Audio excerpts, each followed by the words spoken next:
Woo! This is the fight guy, UFC 318, Dustin Poirier, the Diamond. His retirement fight is tomorrow night. He's fighting Max Holloway for the BMF belt, baddest motherfucker belt. Not a real belt, but it's the next best thing. I'm going to break down the entire card, let you know who I think's going to win each and every single one of the fights, starting with the prelims, working way up all the way to the main event. Last week, UFC Nashville didn't get to recap it, which it was an amazing card. Went 9 for 12, only missed one on the prelims, but I think this card will be even easier to predict. We'll start with the very first fight on the prelims. First fight to start the card. We did really good with picks last week. I went 9-3. Only missed one fight on the prelims, so I don't think I'm going to miss this one either. Carly Judice is taking on Nicole Caliari. I think Carly's going to win this fight. She's from Louisiana, so I'm biased. She's a minus 450 favorite, which I feel like is absolutely ridiculous. She's coming off of her first win in the UFC, which was on my birthday, March 15th. I forgot what card that was. The Vettori card. Where was that? Apex card, of course. Why am I shocked? Coming off of a knockout win just a few months ago, Nicole Caliari struggled to find success in the UFC, losing a split decision in January. So both of these girls have fought so far this year. Carly is the only one with a win this year, and it's a knockout win. She's lost 2 split decisions her going into the UFC. I think one was her Dana White Contender Series fight, and they still signed her. Yeah, she lost a split decision in her Contender Series fight, and the fight was so good they still signed her. I should have rewatched it before I'd done this video, but I can't really remember it off the top of my head. Nonetheless, Carly Judice is going to win this fight.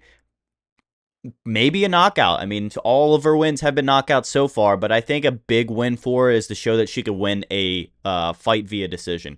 Losing 2 split decisions back-to-back. I know she's still got in the UFC, but definitely needs to grow there if she's going to fight higher caliber women in the future. So I'm going to go with Carly from Louisiana. Better striking. She knocks girls out. That's exciting. That's something to get behind. Nicole Caliari coming off of a loss a few months in January. That's as much time as I'm going to spend on that fight. Next fight on the prelims, Bruno Ferreira taking on Jackson McVey.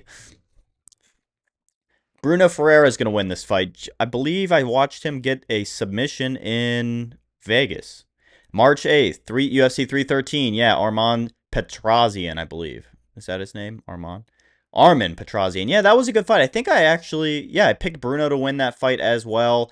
I think he'll beat Jackson McVey. Jackson, this is his UFC debut. He fights out of Missouri. I forgot what the name of the camp is that he trains at.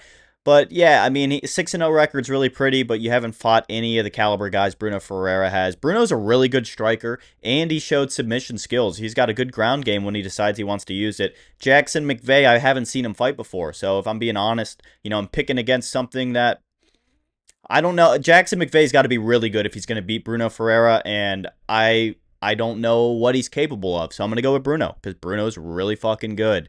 Next fight. This is a garbage fight. This one, honestly, might be the bathroom break fight. And it's not a women's fight for, like, the first time in months. Ryan Spann taking on Lucas Brzeski, whatever. Dude, Polish people in their fucking names. I'm going with Ryan Spann to win this fight. I didn't think he would be a favorite. Then I started to look into Lucas Brzeski's record, his resume. Wasn't very impressed at all. He doesn't have a chin. Barely has the ability to win decision fights with his wrestling. Ryan Spann is really... I don't want to talk garbage on Ryan Spann. I mean, I absolutely respect everybody in the UFC. I'm going to go with Ryan Spann to win this fight. He fights out of Fortis MMA here in Dallas, where I live. It's a pretty good gym. A lot of good guys roll through there. I think Cody Durden was just there a couple weeks ago when he rolled by our gym. But nonetheless, I'm going to go with Ryan Spann. I know for sure he's got knockout power, and I know 100% that Lucas he's chinny. So if Ryan Spann can find the chin, he's going to put Lucas out. I'm going to go with Ryan Spann via knockout. But if he doesn't get the knockout, he's probably just going to get wrestle fucked for 10 minutes at least, and Lucas is going to win a 29-28 decision. So that's my 2 cents on that. Ryan Spann via knockout or Lucas via decision. Both these guys don't have that. His submission offense isn't great. Let's check his record real quick before we move on. Okay, he's won in his last 5 as well. Ryan Spann. Sticking with my picks here. I'm pretty confident in these first 3 fights so far. Ryan Spann being the loosest wheel. Next fight, Jimmy Crute taking on Marcin Prachnio. I'm thinking of a different guy. No. Marcin's also a bad Polish guy. They put two shitty Polish guys back to back. That's interesting. Jimmy Crute isn't that special. I mean, most of the damage to his record that you see here has been as of recent. I mean, he hasn't won a fight in his last 5 fights, at least. How long has it been since he's won a fight? Yeah. Okay, so he's 0-3-2 in his last 5. Hasn't won a fight since 2020, but it was against Modestas Bukakas. I really don't want to pick Jimmy Crute here. I'm almost less confident in picking Jimmy Crute than I was in Ryan Spann, and Jimmy Crute is almost twice as big of a favorite, 50% bigger of a favorite. I'm going to go with Jimmy Crute just because Marcin has the same problem Lucas does. I believe he is also a little bit chinny. Yeah, but he's not coming off of a knockout loss. Is Lucas coming off of a knockout loss? Who am I thinking? Yeah, Lucas is coming off of a knockout loss in December. There's somebody else coming off of a knockout loss here in a couple fights as well. But yeah, I'm going to go with Jimmy Crute just because he does have the power to put your lights out. Marcin also is a little bit chinny, but Jimmy, like, you just can't pick him to win a fight. This is not a fight you should bet on by any means at all. Jimmy Crute, I also feel like needs to go down to middleweight. So if he loses this fight, he should be cut from the UFC, but I'm surprised he's not already at middleweight. I think he's a little small for a light heavyweight. He could definitely trim some of that fat off. I'm picking Jimmy Crute to win this fight via knockout. Hopefully we get 2 knockouts in a row. Both the Polish guys go home hungry. Next fight, last fight on the early prelims, Adam Fugitt taking on Islam Dulatov. Islam Dulatov via any method he wants. He's better everywhere. He's got a better ground game. I mean, this is like, what's worse than a Russian Muslim when it comes to the wrestling mats? Probably a German Muslim. They're evolving right before our very eyes. Islam Dulatov, is this his first fight in the UFC? It is, coming off of a knockout win on the Dana White Contender Series. Yeah, I think this is going to be a hot prospect. I guess we'll find out if he's able to take care of business. But Adam Fugitt, he's coming off of a knockout win, I believe, not against anybody special. Okay, a knockout win a year ago off of Josh Quinlan, who I believe is cut from the UFC. After 3 straight losses in a row, he was cut from the UFC, an impressive record of 6-4. That's who Adam Fugitt's coming off of after a year layoff. I'm going to go with Islam Dulatov, the hungrier, younger contender. I believe he is going to be a problem in the welterweight division. First fight on the regular prelims, Teba Gautier taking on Robert Valentin. Robert Valentin most recently fought in April. You might have remembered the fight. It was the most unforgettable fight in UFC history. It was really the most boring fight I've ever watched in my life. It was against Torres Finney, the guy who threw 4 significant strikes the entire match. Yeah, Robert Valentin, he's a really technical striker. He's really good on his feet, spinning elbows, good boxing, good kickboxing, everywhere. He's really good. But Teba Gautier's striking is so powerful. This guy really is the Francis Ngannou of the middleweight division. I think all of his wins are via knockout. 6 of his 7 wins are via knockout. He's coming off of 2 knockout wins, Dana White Contender Series, and then UFC Fight Night, March 29. Who is this again? Daniel Medina. This was the guy Bo Nickel finished, I believe, in the Contender Series. No, Zachary Reese, not Bo Nickel. Get those white boys mixed up, you know what I'm saying? Teba Gautier, I think he's going to knock Robert Valentin out. I'm going to go with him to win this fight. I would not be surprised this go to a decision and Robert Valentin wins. I would not be that shocked. We won't see any of the wrestling we saw in the Torres Finney fight. Both these guys are most likely going to strike it all out. 99% of this will be on the feet, standing in the middle of the octagon. So I'm going to go with the Teba Gautier to get the knockout. Next fight, Francisco Prado taking on Nikolay Veretennikov. I almost nailed that last name. Not bad, guy. Francisco Prado, he's never been finished. All 3 of his losses are via decision. He struggled a bit in the UFC so far. He's still young, only 23 years old.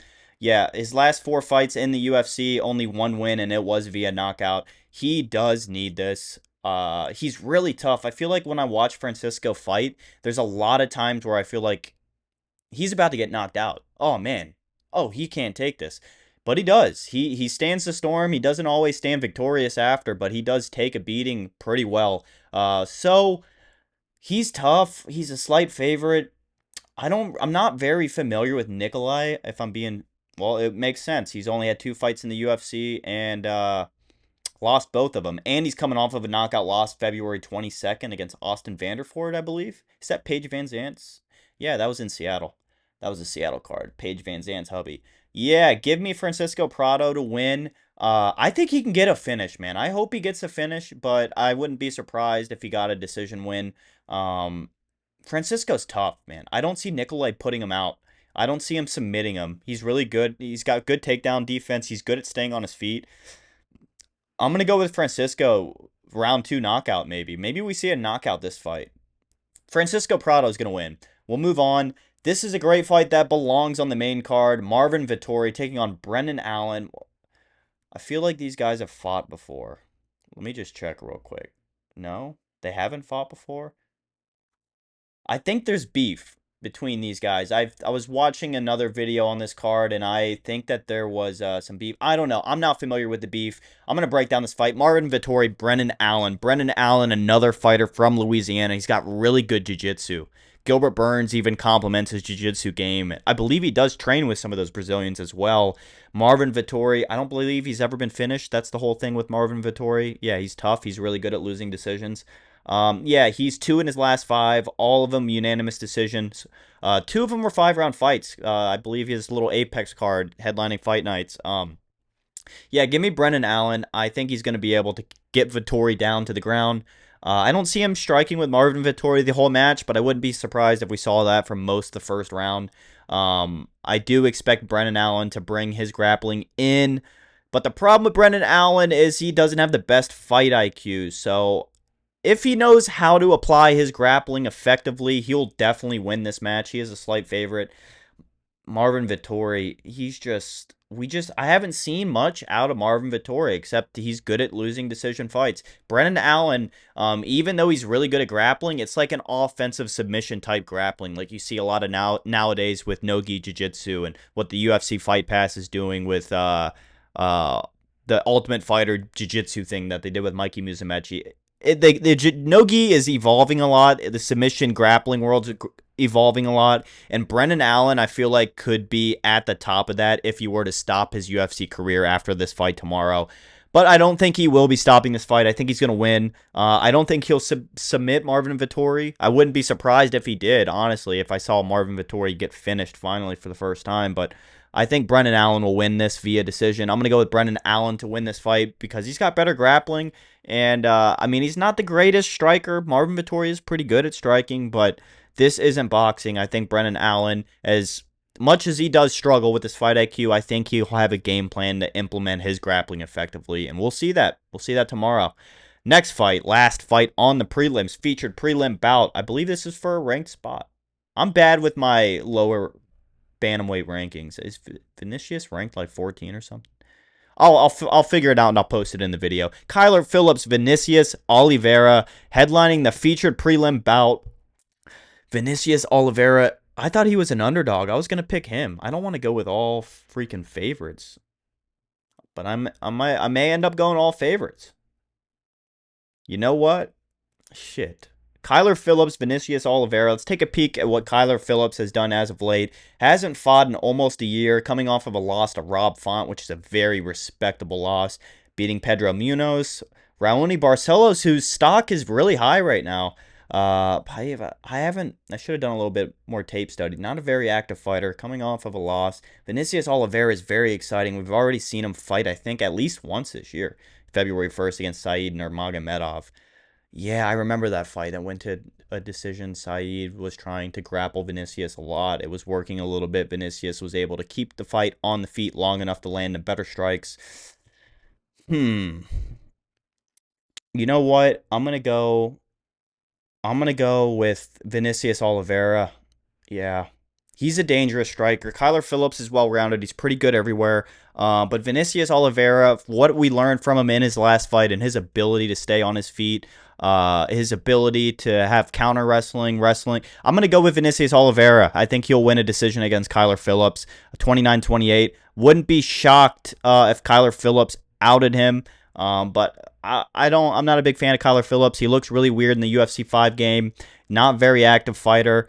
Vinicius Oliveira, this is his second fight in 2025. Kyler Phillips does the opposite. He'll fight once like every year and a half. So give me Vinicius Oliveira to win this fight.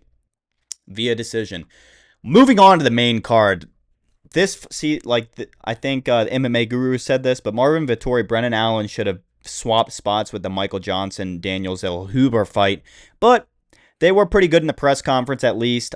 Pretty much the only chirping that we got was Michael Johnson, Daniel going back and forth a little bit. Daniel told him to shut the fuck up. I'll add the clip in.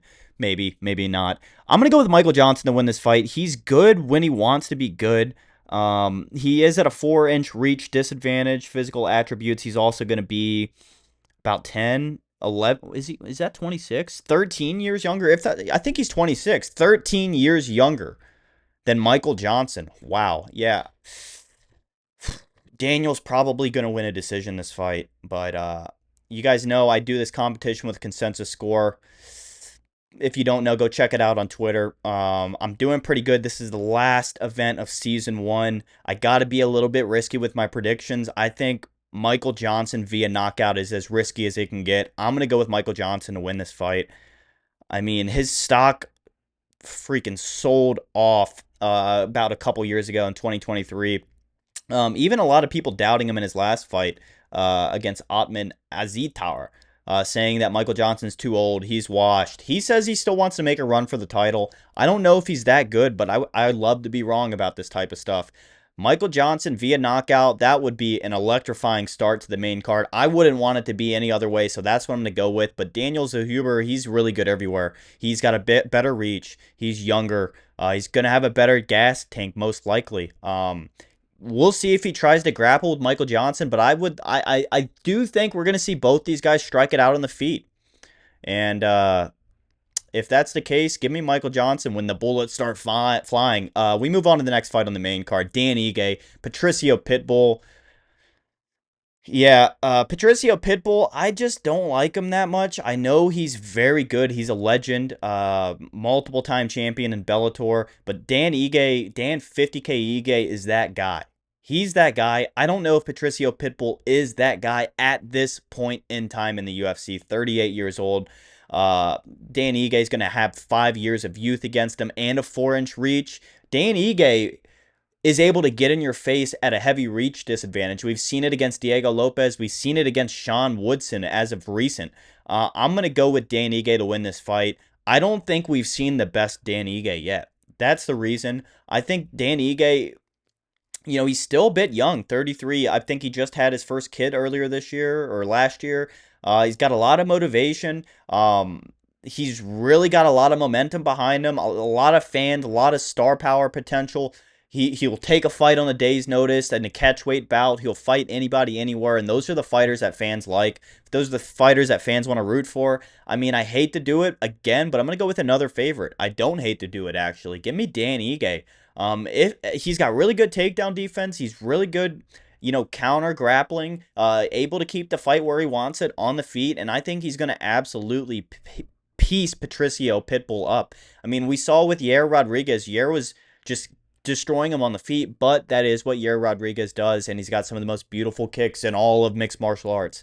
Dan Ige, it's the same story, except he's not going to be kicking you in the face. He's going to be punching you in the face. Dan Ige is going to piece Patricio Pitbull up. I think he's going to get a 30-27 unanimous decision victory. Wouldn't be surprised if we saw another Dan Ige knockout. I would be so fired up. Next fight, almost as fired up as I would like to see Kevin Holland knocking out Daniel Rodriguez.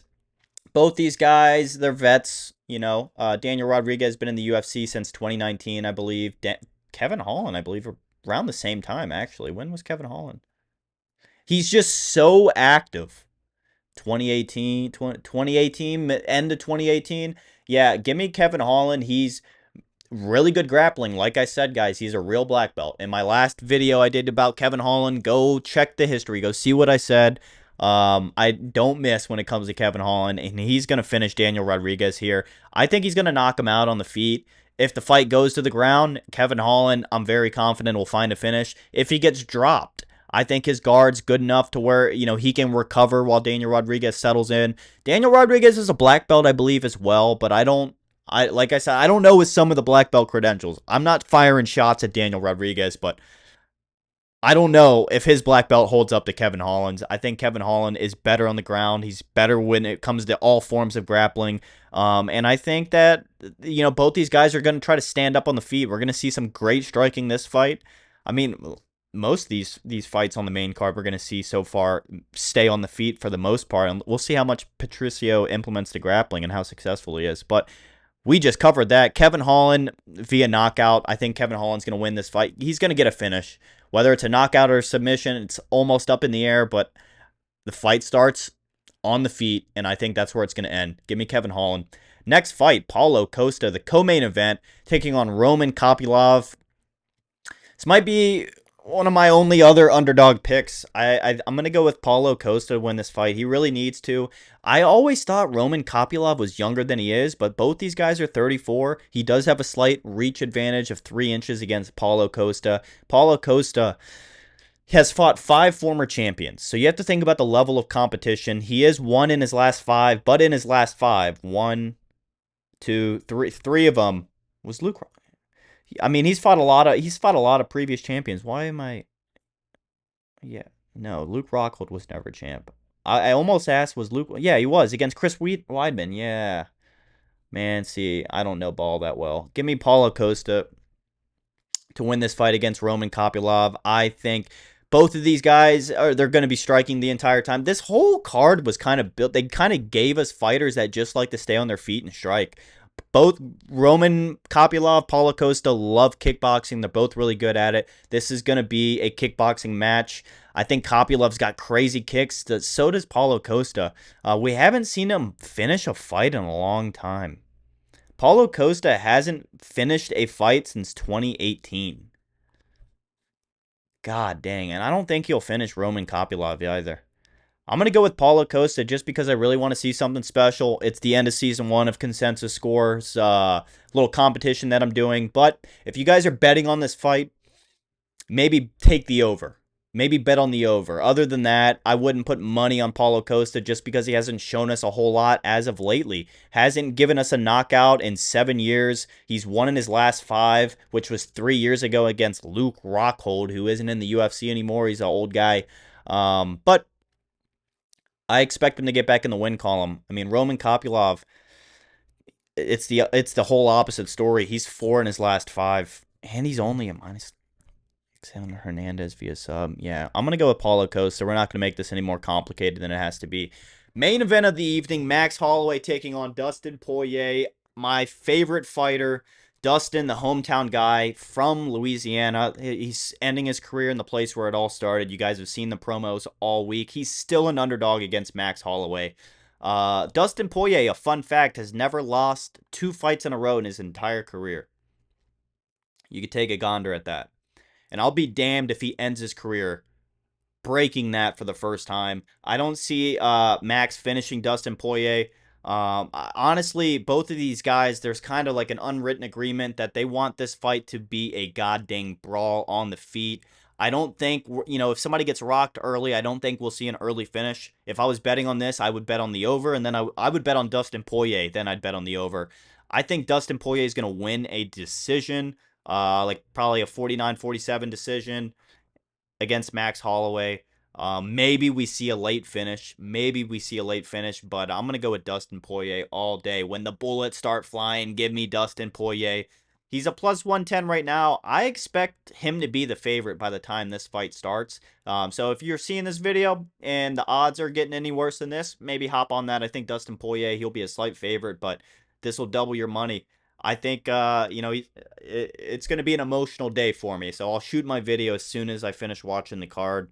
I'm gonna be a wreck. I think that's why I got to do it. But yeah, I'll shoot the video after the card wraps up. Give me Dustin Poirier.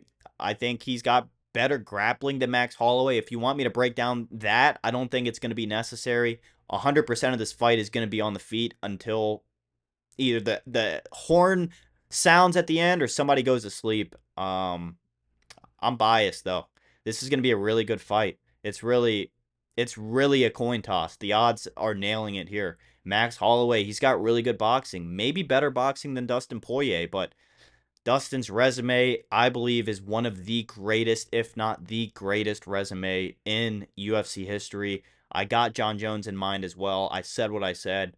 His resume is unlike any others. He's finished McGregor twice. I mean, he's fought all the best guys to ever do it in the lightweight division. He's been there forever. What was his debut in like 2007? Almost 20 years later, he's still fighting the best of the best. Never lost 2 in a row. Coming off of a loss to Islam. Give me Dustin Poirier to retire. The baddest motherfucker to ever do it. I'll cover the guys bingo card, Fight Guys bingo card update. There were some changes. Fight card, obviously, in Louisiana. I think we've marked that. But a women's fight ending in a head kick last week. There were some great moments last week. I wish I was able to cover them. But we won't miss a single one of them for UFC 318 tomorrow.